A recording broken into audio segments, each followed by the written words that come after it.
No, the judge in his judgment had told, while the murderers make merry, the hapless victims weep.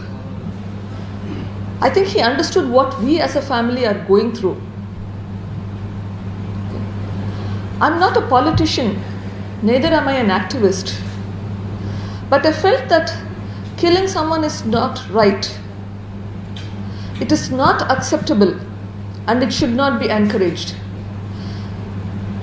If a murder of somebody of a stature of his stature, who was brother to the ex-chief minister of Andhra Pradesh, who is uncle to the current chief minister, is not solved and the killers can get by, just think about what can happen to an ordinary person. We need to find a solution. Now, shortly after this, a few months after my father's death, on September 3rd, we discovered that one Mr. Srinivas Reddy had died. Okay. Now, this Srinivas Reddy happens to be a relative of another person who has been extensively investigated on this crime. He apparently died, according to the news, that he because of consuming organophosphorus compound, Senegagulikelu. Okay, but on his body, after his death, there were two different letters. Okay.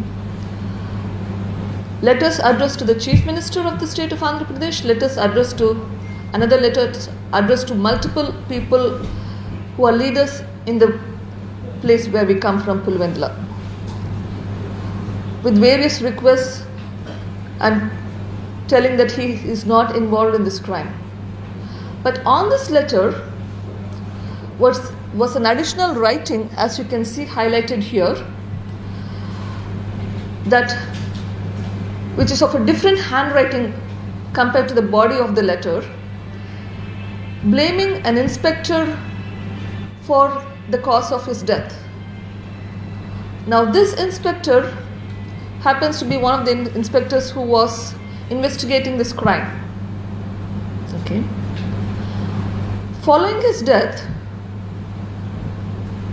when the postmortem was done, in the postmortem report, there was no contents in the stomach. That could have been just because of the washing of the stomach. But there was also blood between the liver and the right kidney. A hematoma was described. Me being a doctor myself, I can understand that you don't get blood between the liver and the kidney by consuming poison. It does not happen. There has to be a trauma.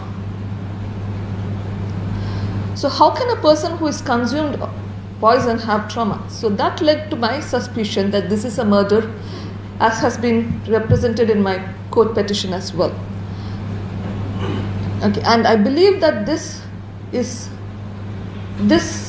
suspicious death, which is potentially a murder, is linked to my father's murder, Mr. Y.S. Vivekananda Reddy's murder, because there seems to be a common modus operandi, in the sense that there was letter found near my father's body as well as in this, both putting responsibility on different people.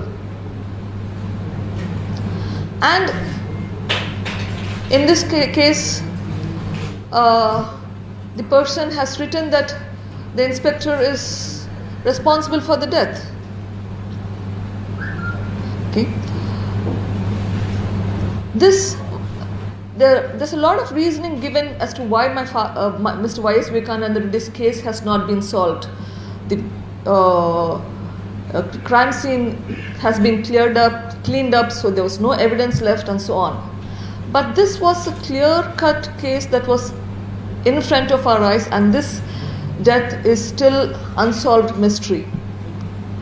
I fear that how many more witnesses may die from various causes or may be hurt from various reasons, the longer the investigation is not done, I am afraid more and more people can be hurt, either physically or financially or whatever be. I'm also afraid that can lead to witnesses not turning up. It has been over 2 years since the murder. How long do we wait for justice? Our justice system says that justice delayed is justice denied. Is this a society that we want? I would like to believe that if we solve crimes, we can set an example so that such events will not happen. I would urge each one of you and all the media friends to help in fight against crime and injustice for a better society. Thank you.